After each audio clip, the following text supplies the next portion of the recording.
Book 4, Part 6. I grunted as Alyssa nearly pulled me down the corridor, the guys trotting to keep up. "Why are you still following us?" she snapped, looking over her shoulder without slowing. "Because we want to see what happens to you when you find him." I locked my knees and pushed down, then cried out when she nearly yanked my arm out of socket, figuratively speaking. She stopped and turned, sighing. "Really, you boys need to go do your boy stuff." "Not on your life," Track chuckled, and I nodded, giving him a "if you leave me, you will pay" look. My cousin huffed and turned to me. "Raina, seriously, I know that they're your pack, but can't we do anything without them?" "There is the bathroom," I replied meekly, trying not to smile. She huffed again and then stepped up to me. "I thought you wanted to go find Phil." "I do." "Well?" I frowned and bit my lower lip. Maybe he doesn't want to be found just yet. Alyssa sighed, then looked at the guys. "Do you always cow her like this?" My eyes popped and I stiffened. Track stepped up next to me. "I don't believe that it was us that put a bell around her neck." Her stance tensed, but not out of fear. She kept hold of my hand. It wasn't a bell, it was a tracking device, and it was to keep her safe. Ugh, I didn't like this conversation. Bell, tracking device, what was the difference? Jackson stepped up behind me, so close his chest was against my back. "You aren't a wolf, so there are things you will never understand." I pulled my hand out of my cousin's and shook my head. "Enough. I will wait until Phil is ready to talk. Alyssa, I appreciate you wanting to help, but let's face it, you usually only do something nice when you can get something out of it." The just behind me moved a bit in a silent chuckle, and Alyssa's eyes widened, but then her face changed. "You're right." "Excuse me?" She nodded, crossing her arms. "I am rather self-rewarding that way." "Wow, how in the world do you respond to that?" Track shook his head and looked at me. "Come on, Ray, let's find something else to do." "Can I come?" I flinched when 3 loud no's rang out around me. Alyssa nodded, then looked at me. I guess I deserved that. Then she turned and walked off. Guilt smacked me upside the head, and I took a step forward, but Jackson grabbed me around the waist. "Slow it down, pup," he whispered into my ear. "You need to learn to smell a trap." As I watched her disappear around the corner, I felt that queasy sensation that you get when you know it's the right thing, but you don't enjoy it. She was vindictive, conniving, and had tormented me every chance she got. But, for some crazy reason, I felt sorry for her. One of the guards moved a bit, and I turned and looked at him, then the others. "Where's Michaud?" I asked Martin, who stood quietly a yard behind us. "Talking with your father," he replied in a businesslike tone. I shrugged, and Jackson gave me a softer squeeze. "You smell good." "Quit sniffing me," I whispered, without any anger. He turned his nose into my neck and inhaled deeply. I inched my arm forward and then shot my elbow back fast. He grunted, but didn't let go. "I like frisky females," he growled playfully. I heard the other 2 chuckle and frowned. It was time to use some other tricks. I leaned back, laying my head against his shoulder, and turned my head upward just a bit. "You like my scent?" I asked, softening my voice and letting my body relax against him. "Mm-hmm," he whispered back. I took one hand and bent it, laying the back of it against his thick chest. When I slid it up, slowly, his breathing changed, and I hid my smile. Boys could be so easy sometimes. I changed my own breathing a bit, opening my mouth a little and moving the back of my hand up higher, barely touching his shirt, but enough for him to feel me. I leaned against him more, melding my body against his. I didn't speak, mostly because that would have ruined it. I wasn't very good at this game. When my hand reached the collar of his shirt, I lifted my head a bit more, still not making eye contact. That would have given me away too. Another inch, and I was against the skin at the base of his neck. He moaned again and pushed forward against me, his grip around my waist relaxing. I had to force myself to stay calm as I turned my hand and ran it gently around his neck. The rumble that came from him was a growl in a way, but it was deep and soft. Gently, I pulled his neck, bringing his head closer to mine, and his hands spread a little, moving towards my hips. When his head was bent, I lifted up, my lips an inch from his ear. I moved them closer, letting them brush against his earlobe, and he slumped forward a bit, groaning. My hand continued to move around his neck. I inhaled him, and he nuzzled against me. And then, in one lightning-fast movement, I moved my foot back, shifted my weight, shot my other hand up, and bent forward. Vampires are faster than wolves, and stronger, for the most part. He grunted in mid-air as he flipped over my back and then yelped loudly when he landed with a thud on his back. Track and Rock were howling with laughter, and I smiled as I leaned over and winked at him. Jackson grinned up at me. "Can we do that again?" I rolled my eyes and stood. He flipped up onto his feet with amazing speed and turned. "No, seriously, can we?" Ugh, boys. "Stand down, Musk Man," Rock laughed, wiping at his eyes. Jackson put one hand to his ear and smiled at me. That was hot. Track grabbed my hand and started to walk. "Didn't have quite the effect you were going for, did it?" he chuckled. "He really liked that?" I asked as I went. "Heck yeah," Jackson chuckled, still sounding slightly stunned behind us. "Rock, man, you gotta try that. Jeeps, do that to Rock." I moaned and Track shook his head, smiling. "You should have known better." Then he glanced at me. "Where did you learn to do that anyway?" "Do what?" "That," he smiled, gesturing with his chin behind us.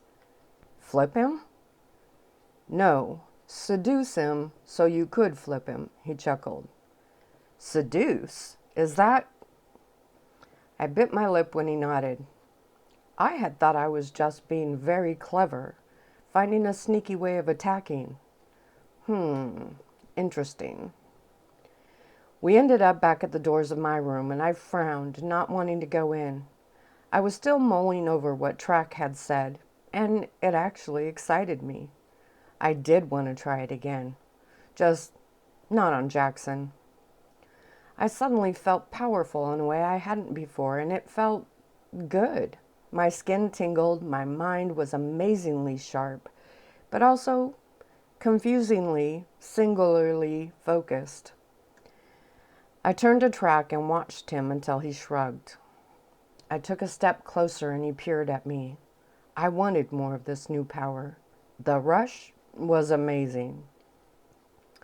Then I became aware of my stance and relaxed it, letting my body soften and then my eyes. "Don't try that with me," he smiled, shaking his head and opening the door. "Oh, here, try it on me," Jackson threw in and pushed Track out of the way.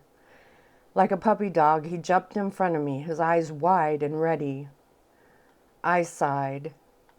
Jackson, I was trying it out on track. You had your turn, I chuckled a little, but made eye contact with him when I said it. He frowned and turned to my best friend. Ray, sit down and knock it off. Track took my hand again, and this time I squeezed it, just barely, as he walked me to the couch. This was amazing, fun, and the adrenaline pumping through me was different than fear or attack adrenaline. We stopped in front of the couch, and he bobbed his chin towards it. Sit, he stated. Again, I softened my eyes, looking at him, focusing on just how brown they were. The pupils flickered a bit, and I looked deeper. My breathing slowed, and I moved my eyes down the bridge of his nose, inspecting every inch.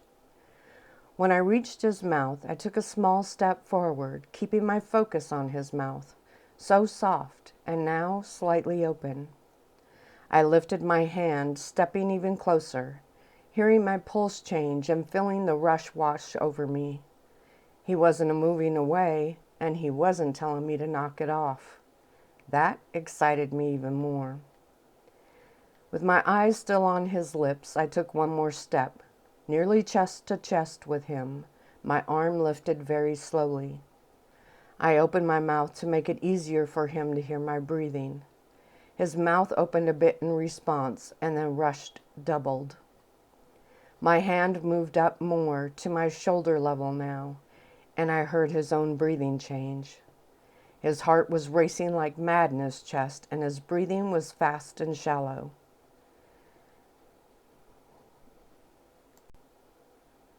Then I reached out towards his broad chest, and he snatched it by the wrist. Enough, he snapped, but his voice was shaking. I blinked hard and felt the adrenaline slip, then disappear. I frowned and looked up at him. His eyes were tight, and he shook his head. Most adrenaline crashes were when the rush was over. This just slipped away quietly without any side effects. Jackson laughed, and I turned. That was flippin' amazing, he grinned. Where did you learn to do that?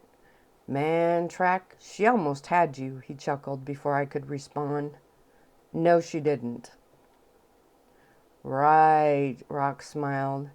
You were all sap-dyed and panting.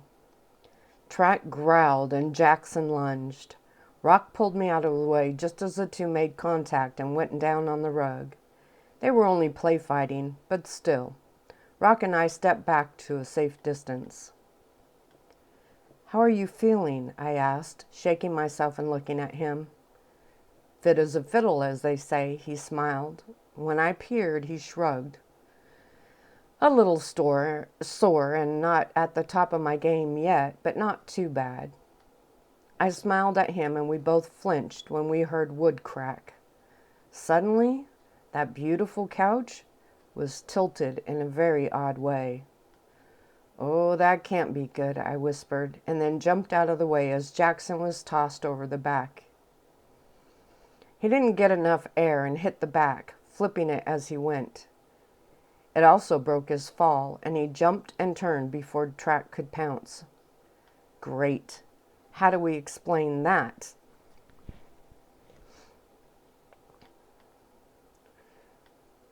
I moaned and Rock laughed. So the two of us went and sat on the bed, watching the other two beat each other senseless, in a wolf pack, brotherly sort of way. Unfortunately, the poor couch had become a prop in their battle, and it took most of the beating. Suddenly, there was a loud bang as they both landed on one end of the thing that was still on its back and snapped in two. I yelped and jumped as the door flew open, and all four of us froze as Martin and Jonathan rushed in. My guard looked around, quickly realized what had happened, and relaxed, but stayed in the room. Jonathan, however, surveyed us all slowly, letting his eyes take in the scene. I winced and looked at the seating area. The rug was now hanging over one of the lamp tables. The lamp was on the floor. It wasn't broken, just misshaped a bit. The other table was on its side, and that lamp. My eyes scanned the floor. Where was that one? The couch? Well, yeah, that was toast. Jonathan frowned and then stepped over towards the bed. I blinked and looked at Rock, who was watching him advance. You haven't been joining the wrestling match, have you? He said, and I looked at him, surprised to see a smile on his face. No, I whispered, still surprised. If he wanted to yell at the guys, this would have been the perfect excuse. Ryan was going to be beyond ticked at them. Good. That arm is still on the mend, remember? I glanced down at it and nodded. Dr. John said the splint can come off tomorrow. Wow, this was awkward. The last time I saw him, he looked ready to shred something himself and had gone off with Phil to have a talk. I frowned, a talk that resulted in Phil going off somewhere instead of meeting me, us. So I heard. That's good news, he replied. My brows bunched on my forehead in confusion, and I didn't respond. I picked at the wrap on my arm and saw Track and Jackson stand up from the corner of my eye. Martin was still in the room, so hopefully that would be enough to keep the peace. I smelled the musk from my wolves and felt their hackles rise. Then Miss Mullender walked in. I think that funny little computer thing had become a permanent part of her arm. She looked the room over without even flinching and started to tap away on the screen. Probably working up our bill, Rock whispered, leaning into my ear. I giggled and then cleared my throat as Alyssa came in. She gasped and then rushed over to me. Oh joy, here we go again. Are you okay? I nodded. They were just blowing off some steam. Then I felt the eyes on me and I got irked. It's how we wolves handle being penned up. Rock looked at me and I instantly realized that didn't put us in any better light. Then maybe you need to get out for a while, Jonathan stated, and my head shot up. He smiled at me and Mrs. Mullender stepped up next to him. I saw her arm barely touch his, and the growl came before I could stop it. She blinked hard, but didn't move. Either she didn't realize she was touching him, she didn't realize my growl was a direct reaction to her touching him, or she did, and was just very good at this game. My hackles joined the others and were on end. My jaw dipped a little, and my eyes moved to her. Her blue eyes widened, and then she made a mistake. She moved closer to him. My body flinched to lunge, but Rock threw his arm across my chest and slammed me backwards onto the bed. I let out a loud grunt, but it did the trick, and I snapped out of whatever it was.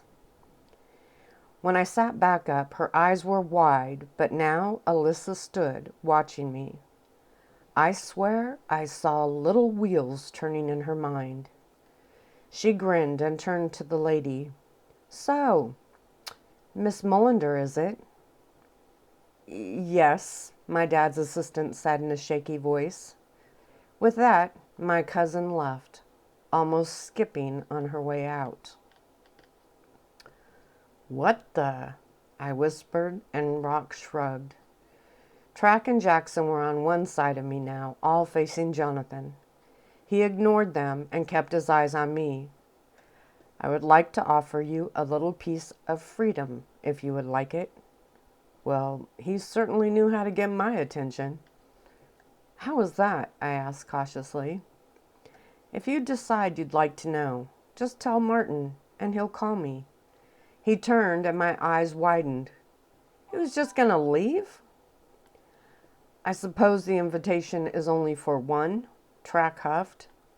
You suppose correctly. Jonathan replied calmly, without turning around, and then left. We heard a low growl from outside, and the guys jumped up, facing the door, as Phil walked in. I smiled and pushed past the others. When I reached him, I threw my arms around his neck. He wrapped his arms around me and hugged me tightly, then nestled his nose into my neck and inhaled slowly. "I was so worried about you," I whispered. I felt him smile against my skin as he pulled me closer. "Well then," Miss Mullender stated, shifting nervously, "I will have a new couch brought in shortly." She looked around, gave a quick nod, and left as if something had burned her. "She obviously hasn't spent much time around wolves," Jackson chuckled. I stood down from my tiptoes, smiling up at Phil and watching his eyes for signs of what had happened. He kissed my forehead and turned, still keeping one arm around me. Then he saw the couch, and then the rest of the room. "Oh, I chuckled. "We were just blowing off some energy." "We?" he asked, looking at me with a brow lifted. I couldn't help but smile. I felt like he had been gone for days. I slid my arm around his back and shrugged. When his brow lifted more, Jackson cleared his throat. Actually, she wasn't involved in this part. Phil looked over at the guys and Jackson shrugged. "Well, it was kind of her fault that we needed to blow off the steam, but she didn't bust up anything." "My fault?" I yelped. "How is it my fault?" Jackson waved a hand in my direction. That thing you did. We had to shake that off somehow." Now my brows wrinkled. What was he talking about? What did you do to make them have to destroy an entire room?" Phil stated, a look of amusement and worry mixed on his face. Jackson stepped up smiling. "It was something, I tell you." He whistled and nodded, looking at me and then Phil. It was hot." His head bobbed and he put one hand to his ear. Phil stiffened and I swallowed hard. "That made them have to do this? Wow. And oops." Track sighed and shot Jackson a hard look. "What?" Jackson stated.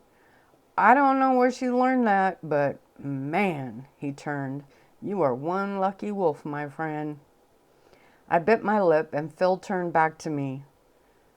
"What exactly was this hot?" Rock smiled.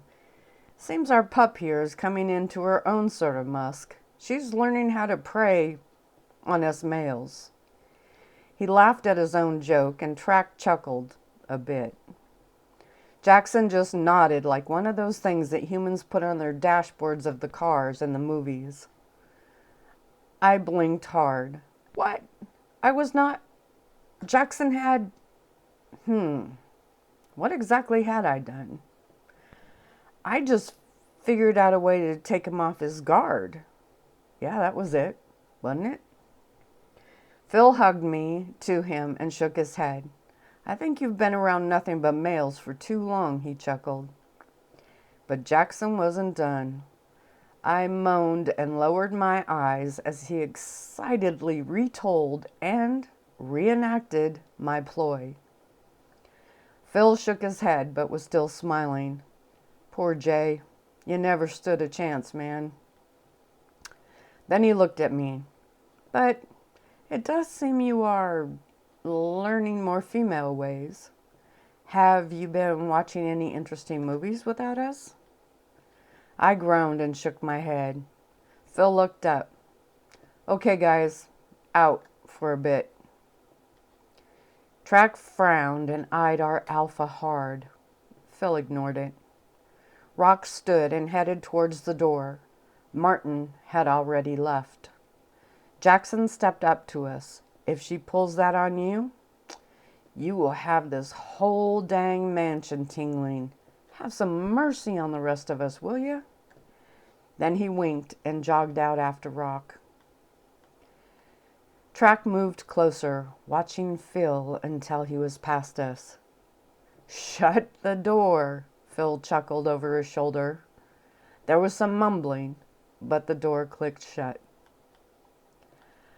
I didn't mean to do any of that, I whispered, glancing over at the destroyed area and realizing I had worked up their musk to the point they had to brawl to shake it. Yikes. Tay, if just about any other female told me that, no part of me would believe them. He kissed my lips softly and smiled. But you, another kiss, are so incredibly clueless sometimes. I huffed and pushed him back. I am not. His brows rose and the eyes under them sparkled with a laugh. I huffed again, then turned and looked at the aftermath. Okay, so maybe I was a bit, but still. I was getting tired of being so naive. From now on, I was going to pay attention and take notes. Mental notes. Phil chuckled. He took my hand and walked me towards the bed. I would ask you to sit on the couch, but he shrugged and I rolled my eyes and climbed up to the end of the bed, crossing my legs in front of me. He sat down slowly, then turned to face me. I'm sorry I didn't come to the theater for you. When the smile slipped from his face, I reached out and took his hand. He looked down at it. After the talk, I needed some time to think. I didn't say anything, but squeezed his hand gently. He looked up at me, smiling just a little. He got to me at first. Now I frowned, but he shook his head. Then I realized that's exactly what he meant to do. Phil moved back and leaned against the mountain of pillows, pulling me with him. I curled up next to him with my head on his shoulder. He wrapped one arm over me. He did have some valid points, though, and they ate at me. But, he sighed, I realized that they bothered me so much because I was having some of those same worries. What? I gasped and tried to sit up, but he held me to him. Once I figured that out, I knew what I needed to do. He kissed the top of my head and then told me. He told me everything that Jonathan had said to him, or at least summarized it all, and I think he may have skipped a few things. I laid there and listened. My heart raced a bit, and when I went to say something, he shook his head and continued. When he finally paused, I watched him, with watery eyes and fears dancing in them. I have no intention of leaving you, Tay, he whispered, tilting his head so he could look at me. I wanted to tell you for a few reasons. He wiped one of the tears from my cheek. One was to take that power away from him. He was trying to build guilt and fear in me and push me away from you, calling it chivalrous, he chuckled. The other was to face my own worries and stop hiding them. And, I whispered through a shaky voice, and I wanted to be completely honest and open with you. Some of the things he said are true, and we'll have to face them and make some choices. I balked and sat up. This time he let me, but he smiled at me. I'm not leaving you, Tay. I love you. I just want us to love each other without fear. We need to talk about these things and work them out together. You worried about us? I blinked and another tear fell. He sighed, reaching up, wiping away with his thumb. You are so innocent in so many ways, he chuckled when I pulled back. You never thought about any of this because of that innocence. In your mind, there weren't any real issues. Well, there aren't, or weren't, I huffed. Had he been worried about all of this? I am an alpha wolf, Tay. It's my job to see all the possibilities, all the options or obstacles, and plan to keep my pack, or now my mate, safe. That's my job," he said, tapping his hand against his chest. "I love your innocence and your belief that things will just work out. It balances my constant worry and it helps me find peace." I frowned more and he shook his head. "I used to worry all the time, always wondering if the clique was okay, what I should be doing to help them, what I wasn't doing right. Then you came along, and I was able to actually breathe and be happy and see myself as part of something amazing." Okay, so that won him back a few points.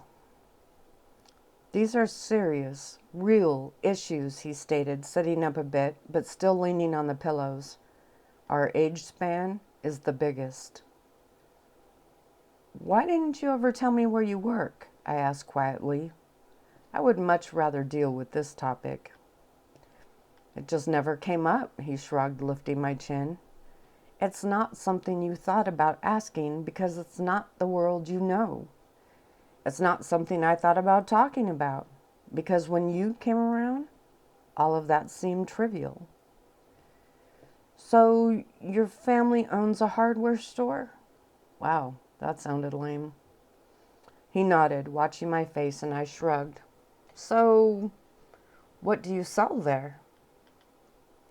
When he chuckled, I frowned and pushed farther away. "Look," I snapped, "I realize that I haven't been as exposed to a lot of things and a lot of what you call your daily life, but I'm not a complete shut-in. I know what a hardware store is." Okay, I had seen some commercials. "I was just asking if your family specializes or if you have a large warehouse type store." Hopefully that sounded like I knew what I meant. "Ah," he stated, trying to hide his smile. Great. He knew I didn't know what I was talking about. Fine.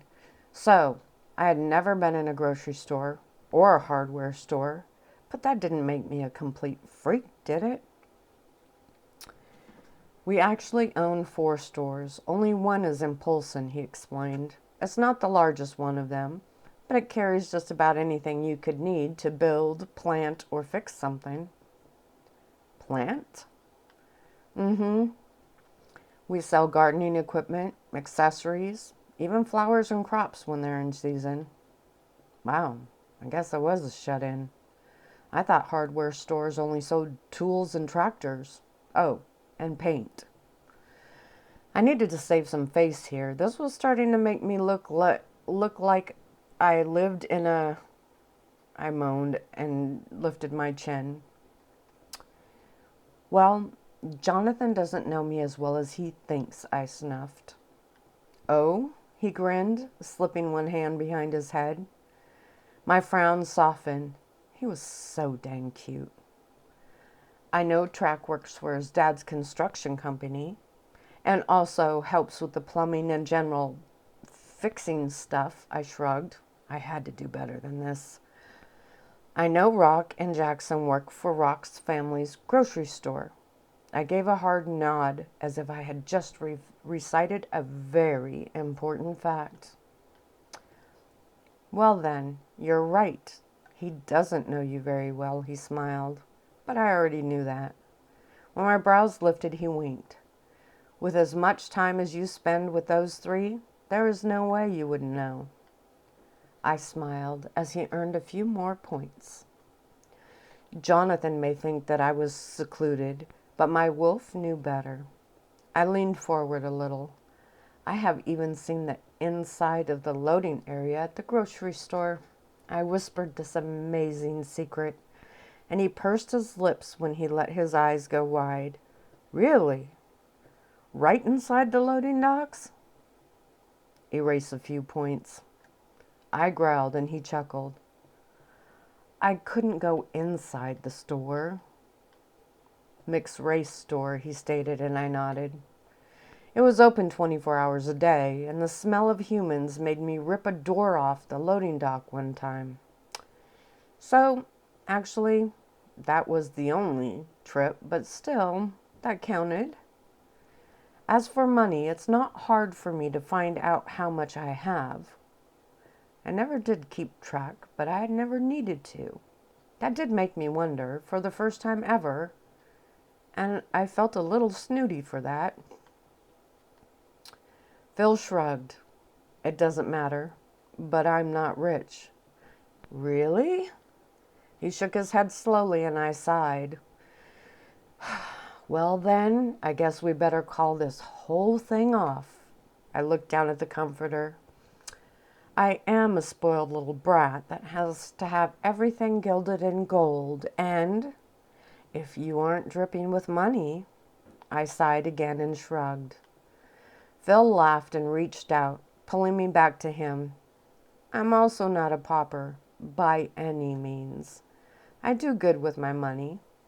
Like you, Jonathan doesn't know everything about me. I've actually done pretty well with investments. Okay, so I was with Jonathan on that blind spot. He shrugged, rolling on his side to look at me. I can't give you 4-story mansions with a staff bigger than the population of Polson, but I can build you a nice home with a yard. I smiled and stroked his cheek. Can we have a blue house? When he blinked, I nodded. Not a scary blue, a soft, pretty blue. I've always wanted to live in a blue house. Then I will build you a blue house, modest, comfortable, and with the most amazing bedroom ever, and a separate hot water tank for the shower. He chuckled and I giggled. We laid there and talked about our house and what we would and wouldn't want in it. For him, a walk-in pantry with a deep freezer was a must. Also, a meeting room for the clique that, according to him, really needed to have a massive TV and a full table for eating. We decided on 3 bedrooms because we would always want to have a place for someone to stay, and we skirted right past any talk of children. The chances of me getting pregnant were too low, and we didn't want to ruin the mood. I want a nice kitchen, I whispered. I'm going to learn to cook more things for you. He pulled me into his arms and smiled. I wish we were laying in our own bed right now. I moaned softly and nodded. The images we talked about danced in my mind, and I felt such a wave of peace and happiness wash over me. If I died right now, I would be happy. Although I would much prefer waiting until I could actually enjoy it all. Where will we build it? I asked, not wanting this to stop. On Astor Road, he whispered. There's an Astor Road in Polson? Not yet. We both chuckled at that, and he looked up at the ceiling. There is a dead-end road down Mullen. There is plenty of room there, and I have actually already talked to my dad about me buying it. Really? I asked, sincerely surprised. He really was a planner. Yep, he owns it now, and he's going to do up the papers to sell it to me. Wow, could he get any sexier? I leaned up and kissed under his chin, biting my lip when he moaned, and I wrapped his arms over my back. I moved closer, kissing down the front of his neck, inhaling slowly, sensing the change in his scent as the musk turned almost sweet. When I moved up to his ear, he put his other arm around me, and this time the moan came from me. I rubbed my cheek against his, feeling him against me. Then someone knocked on the door. Hard. I froze and grunted. Don't stop, he whispered breathlessly, moving one hand to the back of my head, stroking my hair. I turned my lips back to him and then sighed when another, harder knock threatened to damage the door. Phil growled, still not moving and still holding on to me. Who is it? He snarled. It's Ryan. Oh, ugh. Phil sighed and I sat up quickly, running a hand through my hair and straightening my oversized shirt that was now very wrinkled.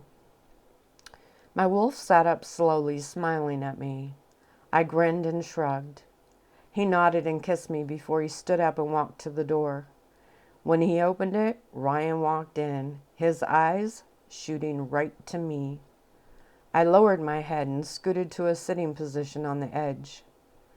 Our alpha looked around the room and then shook his head when Phil started to explain. I have already dealt with them for that, Ryan stated. I frowned when his voice sounded edgy. Raina, I need to borrow Phil for a bit.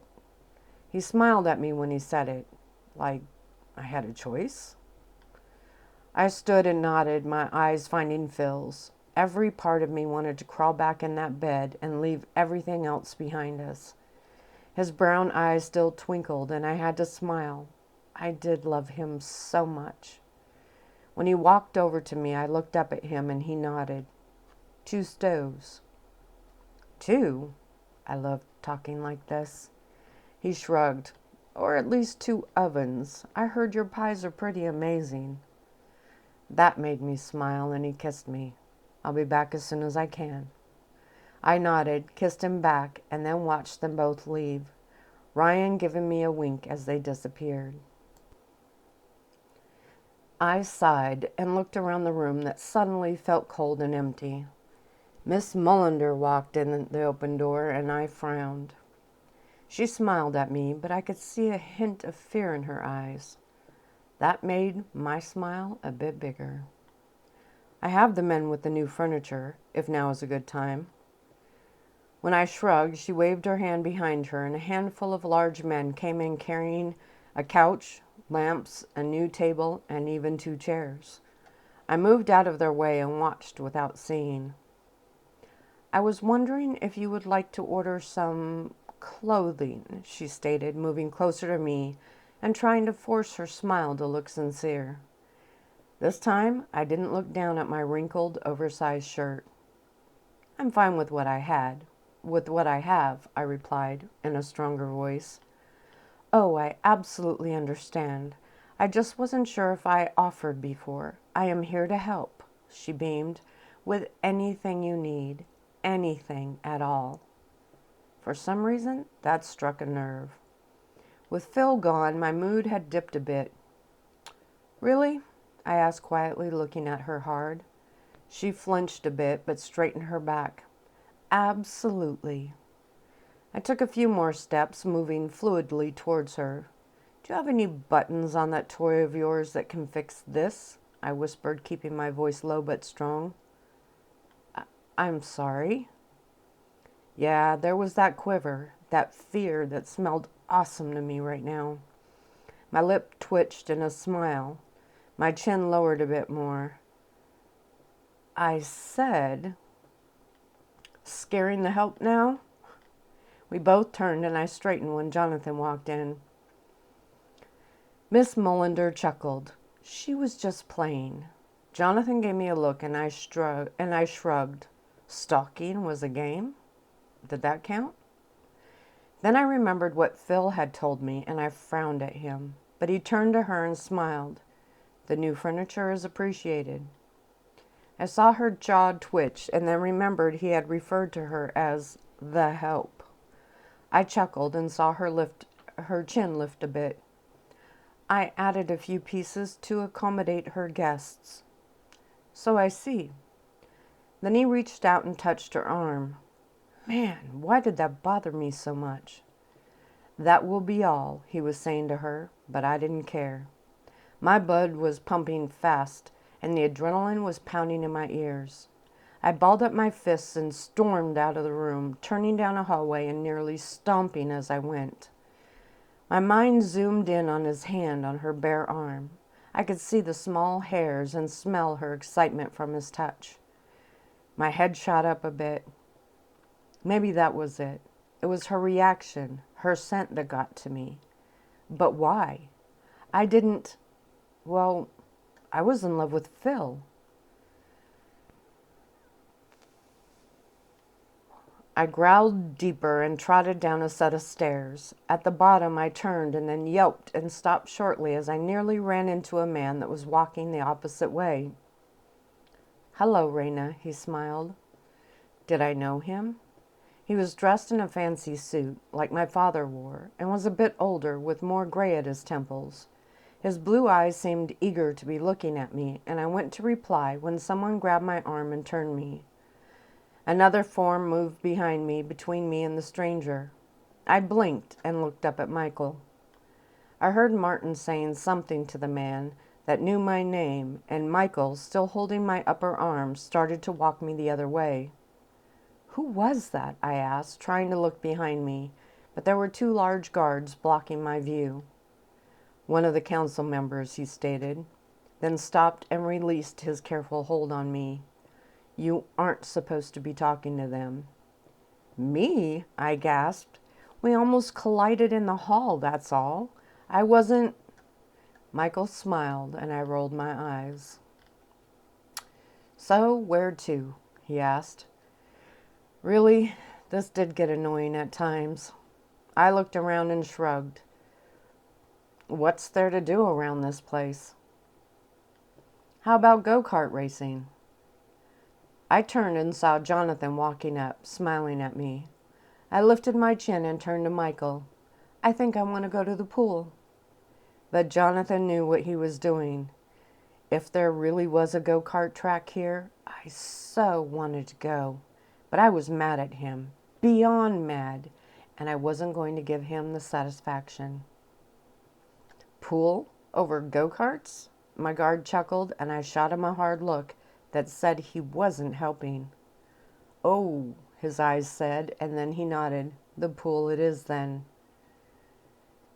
"Would you ride the carts if I wasn't there?"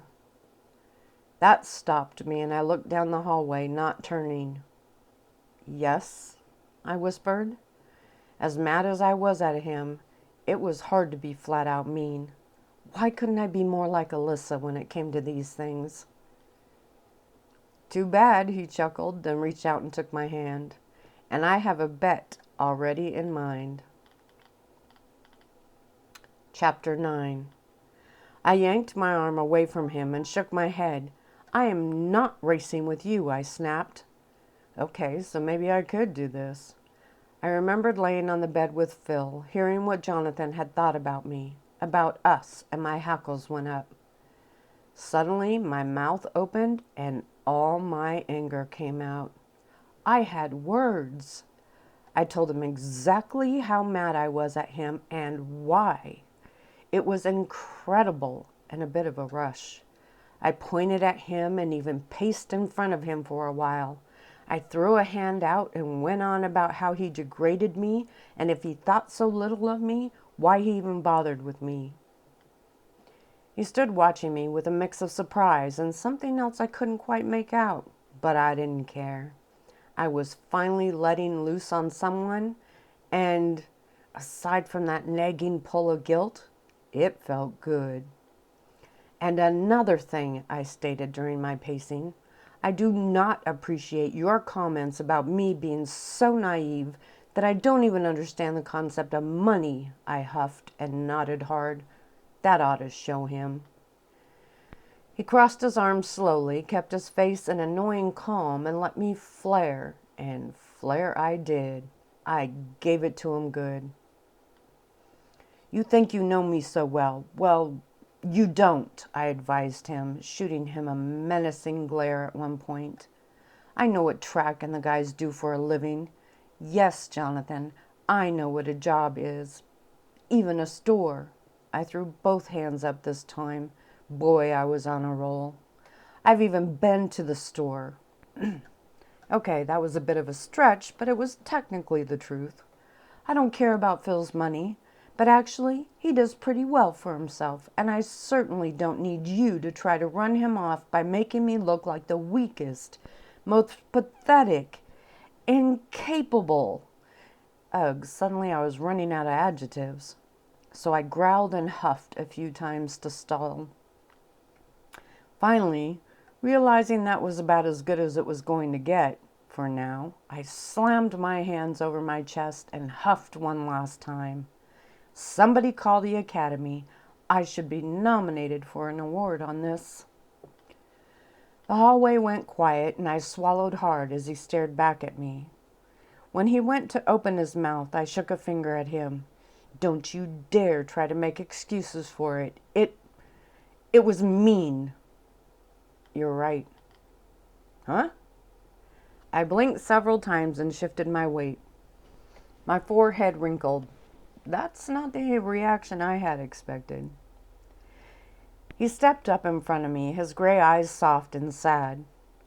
Only part of me said what I did, out of concern over those subjects. What did that mean? I frowned and watched him. The other part was selfish. I wanted to push him away from you. When he reached out and took my hand, I was too stunned to react. I miss you so much, love, he whispered, his voice shaking with emotions. My eyebrows bunched up more. Why wasn't he ticked for what I just did? Why didn't he turn and storm off? I do worry about you and about their ability to take care of you, he said in a low voice, now taking my other hand. I looked down, still trying to process what was happening. The bottom line, though, is that I am completely in love with you and always will be. This time I went to speak, and he silenced me with a shake of his head. I will never leave you. You can yell at me, threaten me, and even order me to go, and still I will stay. The quiver in his voice made my throat tighten and my nose tingle. There was so much pain in his words. I won't argue what's happened since. He shrugged and rubbed his thumb over the back of my splinted hand. I blinked, watching. My heart is yours and can never belong to anyone else. He leaned forward a bit, almost touching his forehead to mine. I won't ruin this by saying more. Just know, I love you enough to endure this hell, and I will always, always be there for you.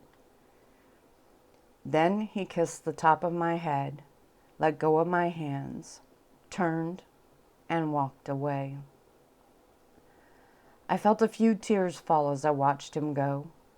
Once again, the monster that I am had claimed another victim. What had I done to deserve his love? A love I couldn't even return now.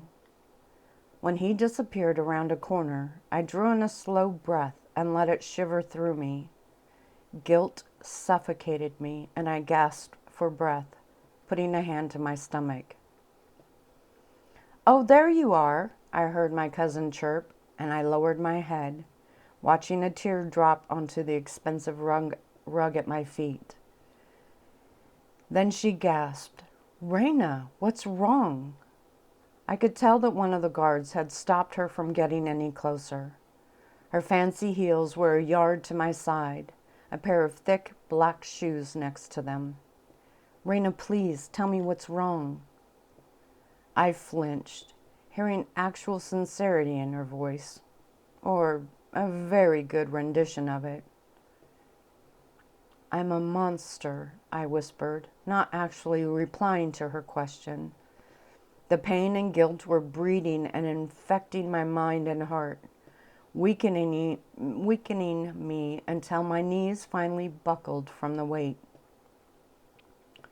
Someone caught me around the waist and then scooped me up. I blinked at Michaud, not really seeing him, and laid my head on his shoulder as he walked, quickly, somewhere. I didn't care. My mind was compiling a list of all the people I had hurt and all the trouble I had caused. Then it went back through the list and replayed, in details, what I had done in each event. I was so consumed in self-loathing that, when Michaud laid me on the bed, I just rolled over and curled into a ball. I felt a blanket drop over me, and I sighed and pulled it over my head. Guilt is a powerful thing. It pushed away the sounds around me and replaced them with clips of the past, complete with an eerie whispering voice that narrated through it all. There were sounds outside my mind that blurred and buzzed in the distant. At some point, I felt warmth surround me, but it wasn't strong enough to break through the wall that locked me inside. Smells drifted in, but even they seemed artificial and surreal. I closed my eyes and drifted into something between sleep and stasis, laying there while my mind tormented me. The mental onslaught was unrelenting and stripped my emotions to the very core. I felt my will to even live threaten to leave such an evil host. Pain whispered in my ears, telling me how much better everyone would be without me. Guilt nodded and hissed at how selfish I was to keep living, forcing others to destroy their own lives just for me. Another voice taunted me, showing me 2 graves with names of dear friends carved roughly onto the tombstones. I turned and saw a 3rd grave, half dug, with a shovel laying next to the open earth. I ran over and tried to kick the shovel away, but my foot went through the object like a ghost. I screamed my rage as I tried again, but my head spun and the graves shimmered and then disappeared. My heart ached, but they wouldn't even allow me the relief of tears. It was my fault, the voices sang in unison. All of it was my fault. Finally, raw and unable to endure anymore, I agreed. There was only one way to stop this. I drew in a slow breath and focused. My heartbeat slowed. There was a twinge of excitement wrapped around relief. I was doing the right thing. They told me, spinning event after horrible event before my eyes.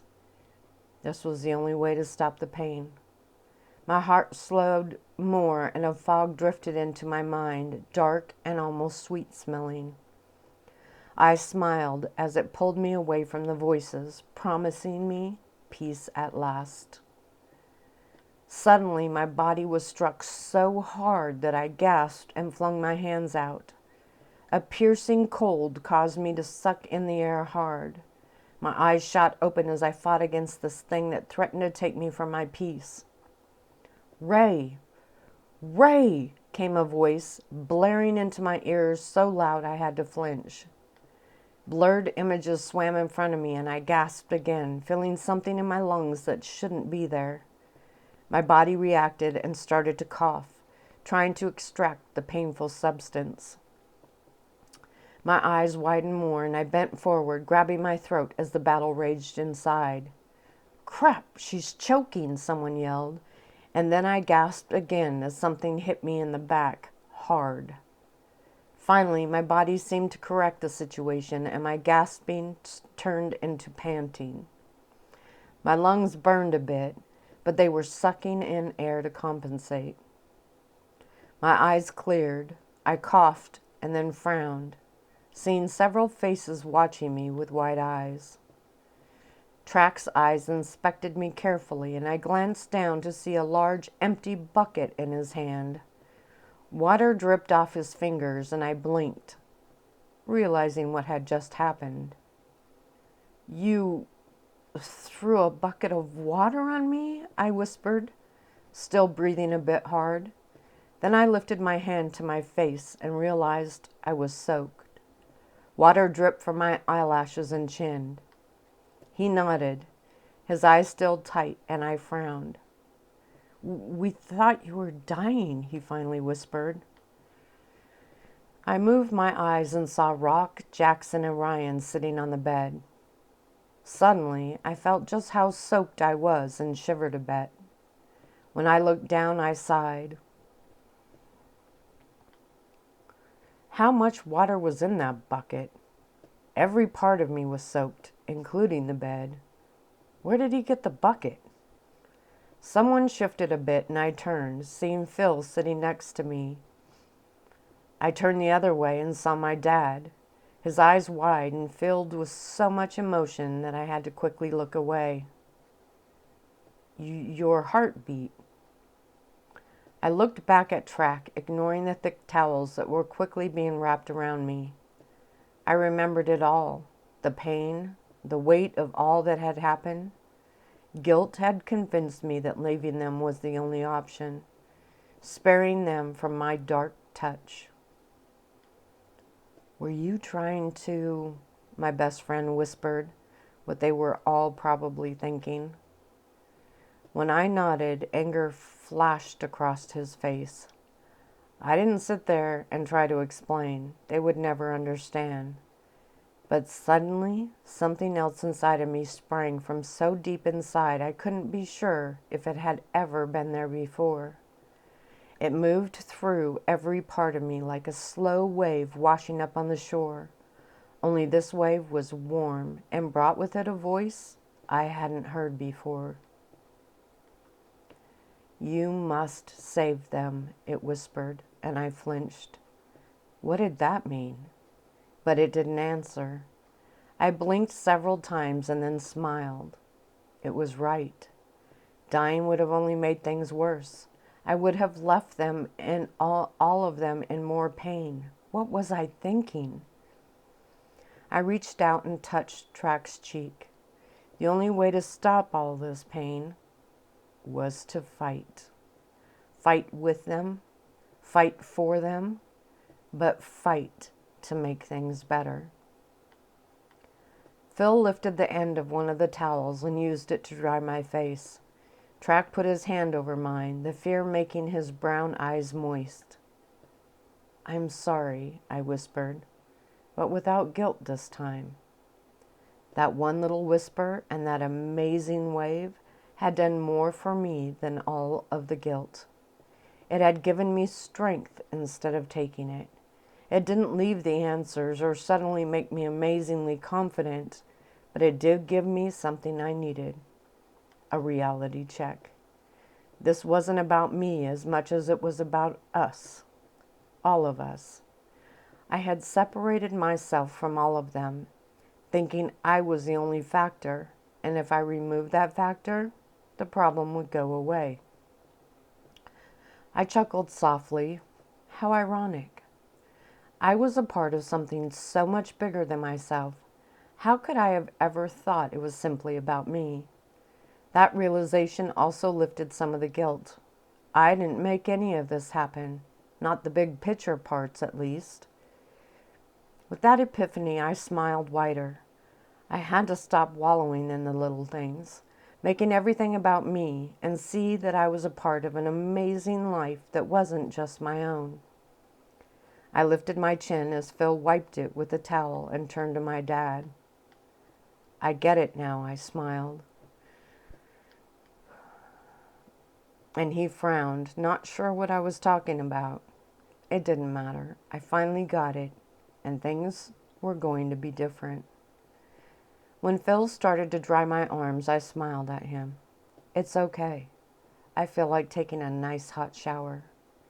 He stopped and watched me with eyes too filled with worry. I leaned forward and kissed his cheek, then looked at my dad.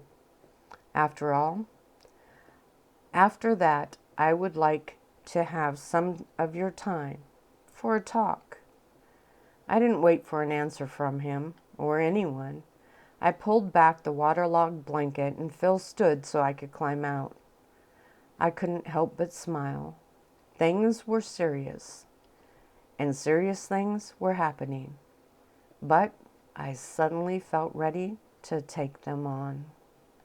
And that's where I'm going to stop.